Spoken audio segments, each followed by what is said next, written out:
The software you see here is written in Java. It is freely available at the link you see in the bottom right corner. The software runs directly in a browser. It can be used to explore the simplest magnetic resonance phenomenon. It is a simple simulator that can illustrate compass magnetic resonance, which have much in common with nuclear magnetic resonance. Initially you see a compass needle.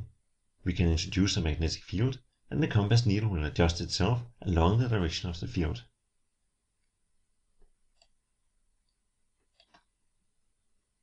Like a pendulum, it will oscillate before it comes to rest, pointing along the direction of the field. Here, one full oscillation of the needle takes approximately 2 seconds. The oscillation frequency is therefore around half a hertz. The relaxation time is seen to be around 10 seconds. Let's adjust the magnetic field down by a factor of 2.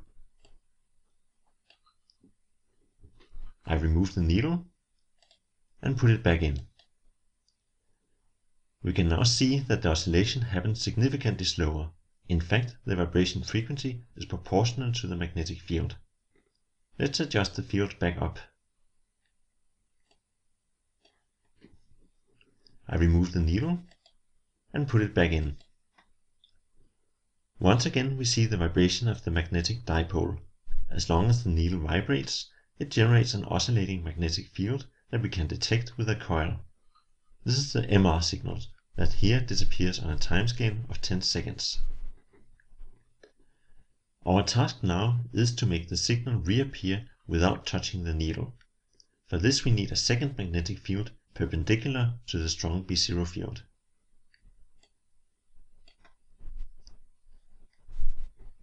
We call this weak field for B1. The B1 field pushes one end of the needle and pulls the other. Since B1 is weak compared to B0, it just rotates the magnetic needle slightly. If we remove the B1 field, the needle resumes its direction along the B0 field.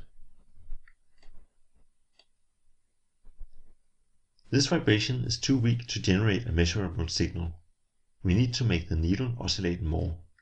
This can be accomplished by repeatedly pushing the compass needle with the B1 field.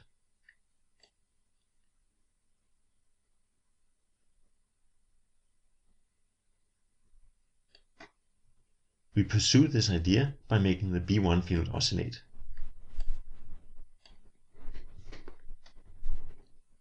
Our first attempt here does not seem successful. The needle does vibrate slightly, but not enough to give a measurable signal. We can improve the situation much if we adjust the frequency of the B1 field to the natural vibration frequency of the compass needle.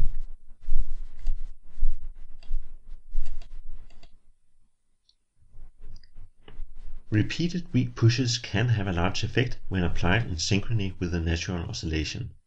This is the resonance condition. You use the same principle when you want to make a child in a swing move.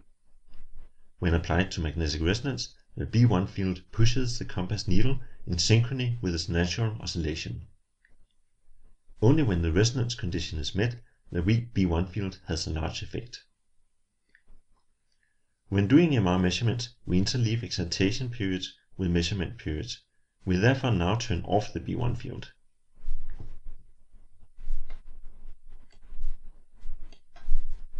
We measure the signal while it decays away due to relaxation.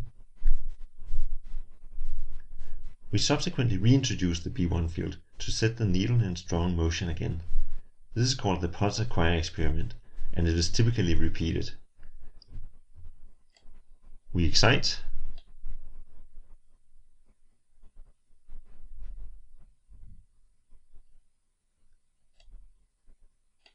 and we measure. This concludes the demonstration of compass magnetic resonance. There are differences to nuclear magnetic resonance, but the underlying principles are the same. Atomic nuclei do not move quite like compass needles, since they precess rather than just vibrate in a plane. The difference is subtle, and the consequences limited. If nuclei behaved exactly like compass needles, it would still be possible to do magnetic resonance imaging, even using the exact same equipment as is being used today. The software you have seen here is freely available on the internet. It is useful, for example, to give students a first idea of the magnetic resonance phenomenon.